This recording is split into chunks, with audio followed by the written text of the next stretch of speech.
Okay, right. Now, what I would like to know, you said you've got a very understanding wife. Everyone that At times. bets knows that you are inevitably going to have a bad losing run. Yeah. Now, what is your mental coping strategy for them? She likes to think she knows when I've won or lost, with the mood that I come out of the office with. So, but the longer I do this, the better I am at coping with losing runs, and the better chance I am at not, doing anything silly like trying to chase anything afterwards or anything like that. It's just not in me anymore. When I was young, I used to bet on the next to go button. I was down the pub with the boys betting on whatever was going on, and if I was losing, I'd try and bet more to get out, blah blah blah. But now, if I have a losing run, I know what I'm going to bet at the start of the day. I know what I'm going to back, and then one of my favourite sayings is that they're on again tomorrow. So there's no use chasing what you've done in that day. There's no use getting depressed. It's just a bad run. It's going to happen, and they're on again tomorrow.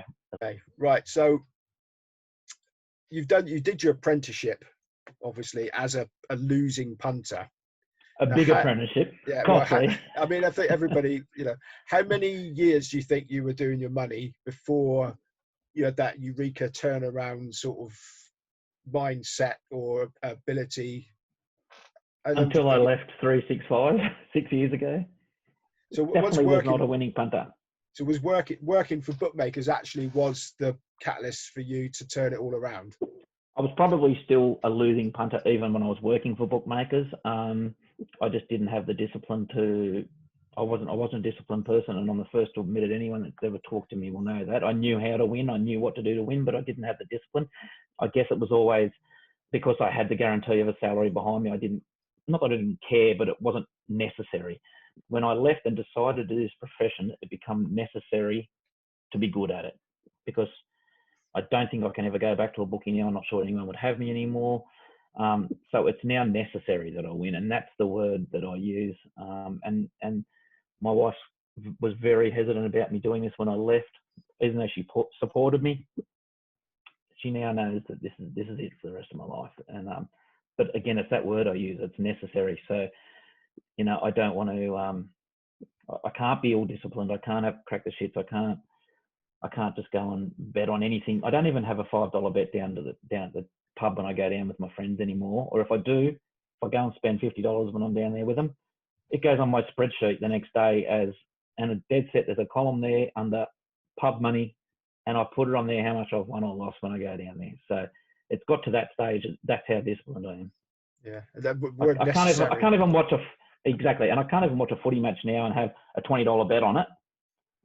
Or if I do, it goes on my spreadsheet as, I'll put it on as a fun bet or whatever, but it goes on there. So at the end of the year, I know that I've done $800 worth of fun bets, and that'll go next year. I'll go, well, I don't want to do that $800, and I remember, and that's why I put it on there, because without that discipline, I can't do this. Bookmakers will be watching this, praying that punters don't emulate that discipline, because that is the Achilles heel, isn't it? I think it's happening a little bit more, though. I really do. I think as people are betting at home and they do have access to spreadsheets and whatever else, I know a lot of people do keep a lot more records. Whether they are accurate or not is another thing. But when you used to go to the track, or you just go to the pub, the more beers you had, you'd go to the ATM, take money out and bet and whatever was whatever. But I do think people are becoming a little bit more switched on. I'm not saying that it's necessarily accurate or not, but they do have the tools to become a bit more switched on. So where's most of your business done? Is it bookmakers, exchanges? For me, I like to bet early, as soon as the market comes out, for a couple of reasons. I think that the bets I'm having are probably going to firm, so I want to be the one getting the top price. And secondly, I don't want to be in front of the computer the whole day. Make no bones about it. I love to go and golf. I love to go down the beach. So I want to get my bets on as early as possible and be done with it. So 95% of my business are actually done at the bookmakers that will bet me, and 5% is probably done at Betfair late. If I'm sitting around, tonight, for instance, and I am watching my races, some of my horses might get out to a price that I want to be on, so I will back them then. But no, 95% of my business is done as soon as the markets come out at the bookmakers. One of my previous interviewees, I believe you know Matt Barker. I know Matt. Yes, Yeah. I had a game of golf. He was a partner of my golf cart about 6 months ago. Now, would you sort of, do you have like a network of pro punting Yeah, mates, and do you get your yeah, heads together and have a little brains trust and sort of throw ideas off each other and for particular events, that sort of thing? definitely do. And I've got a good group of mates that all do it for a living. Probably we don't with him so much because he's a professional cricket trader, and it's only something that I do as a little additive to my stuff. So I'm not even close to what he does on cricket. But I do have mates that are professional in gallops, some other trots, greyhounds, etc. And we're always putting our heads together, not necessarily to back the same things, but with ideas or whatever. Or, Twitter these days, a lot of successful people tipping on Twitter, even after they've backed them. Doesn't necessarily I'm going to go and follow them, but I'd like to know what they've backed, and I'll go and have a look why they've backed it. And that might sort of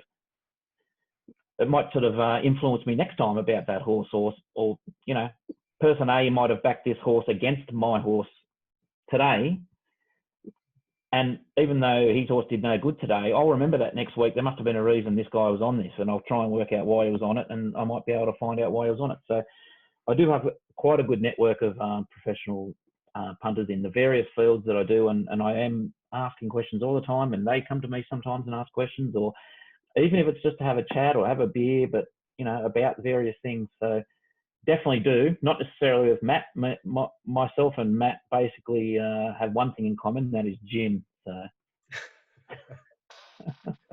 and a game of golf. I was lucky enough to actually meet him. He was in the UK, came over to watch him bet on the cricket. So do you attend sporting events that you've bet on? Would you go to the trots? Would you go to the greyhounds? I don't live anywhere near a racetrack anymore. I live half an hour south of the Gold Coast, just in New South Wales. So probably twice a year I get to the trots, and maybe once every 5 years to the greyhounds now. But I usually go to the trots, maybe just to the one or two biggest meetings. I do some work for Betfair still, consultancy work for them, and we host a couple of events. We just hosted a really big one for the trots at the end of last year, I think it was, in Melbourne, where we had 300 people along, all sort of VIP for Betfair and stuff like that, and let them drink the house down, and so reward them like that. So, but basically, I get to one of those events only every twice a year or something now. But no one goes to the trots in Australia anymore anyway. There's the Australian racing shown overnight for nocturnal punters over here. Yeah. Is there a vast difference? Obviously, Australia is a vast country, so would racing in Darwin or the Northern Territory be different to racing in sort of New South Wales, for example, as in how it's, if you were looking at it from a punting angle? Oh yeah, obviously, your main cities are going to be better form related, etc.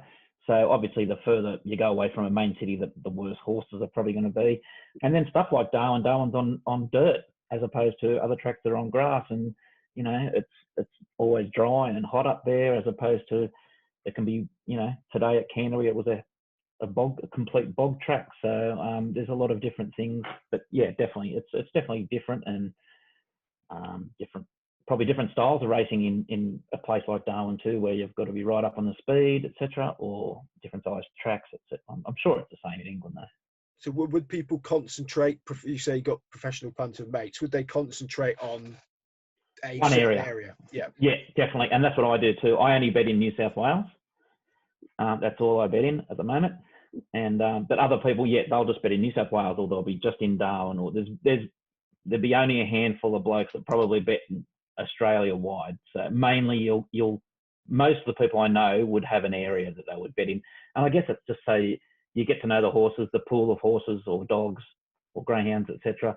Sort of stay the same. It's like betting in Hong Kong or something like that. They only have 300 horses there, and you get to know them, and the form sort of starts to stand up. Whereas if they're coming from everywhere, it makes it a lot harder to line the form up. And is the TAB ever an option for you for punting? The TAB is the best option for me for punting at the moment. So a lot of people don't like them, but for me, they give me 3 times more than anyone else lets me on. So Hi Tab, I love you. That's the Australian version of the tote, pretty much, isn't it? Yeah, it's the tote. So we have, the TAB has a totalisator, which is like parimutuel pools. I don't know. Do you have? I don't think Yeah, you have well, parimutuel just call pools. it a tote. It's the tote. Yeah, so they have the tote, but then they also have a fixed odds option. So, Right. Okay. Yeah. And But nobody bets at the tote anymore. It's just dying. now you mentioned Darwin. Now you still got a pitch in Darwin as a bookmaker. Well, look, one of my best friends is the only bookmaker in Darwin at the moment, and when the Darwin Cup comes on for the last 5 years, I go up and I run his second stand for him. But basically, it's we just go halves in it, but it's under his name. So I'm still a licensed clerk.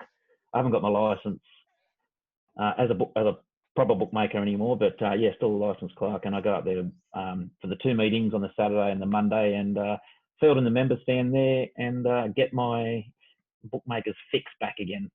And I love it. I wish it was more. I wish I could do it more often. What's the on-course market like in Australia? Well, for Darwin Cup, it's pretty good. On courses, normal type of on courses, it's nothing like it used to be. I think everyone's sitting at home on a computer now. And I know just from when I went to Darwin 5 years ago, my on-course hold is probably half as much now as it was 5 years ago. There's just I'll be sitting there with the best odds in the world flashing, because I've got a program called Dynamic Odds, which we use in Australia, which has all the odds for every bookmaker in Australia and a lot of them in England as well. Basically, so it's like having a ring for all the bookmakers there. And I'll be sitting there at Darwin with the best odds in Australia on a horse. I'll be $5 a horse, and everyone else is $4 in Australia. Bet365, the Tab, Sportsbet, all those big companies, and you'll see a bloke still punching in $100 on his phone, and he won't come to me with his cash. So it's a pretty hard game on course these days. Well, the penultimate question, you were saying earlier that everything's pretty much the same when it comes to gambling. So people watching this, they like to be educated by people like you that are successful. What would be the main rule for a punter that you would impart? 2 things. If you want to be successful, you've got to have discipline, and you've got to have good staking. Staking and discipline. Doesn't matter what you're betting on, you need those 2 things to win. Okay, and finally, Ben, do you see yourself doing this in 10 years' time? I'll always do it to some extent. Hopefully I'm not putting in 70 hours a week like I do at the moment. Everyone thinks that it's the world's best life, and don't get me wrong, I love it, but people only see me taking photos of myself on holidays or at the golf course, but that's in the 5, they haven't seen the 6 hours work I've done beforehand, or still here till 11 o'clock at night doing the form for tomorrow. So I think I'll be doing it forever, but hopefully not 70 hours a week. Yeah, I don't know what else I can do now. Maybe open a bar. Excellent. Well, Ben KRAHE, thank you very much. It's been a pleasure. Thank you, Simon. Thanks, mate.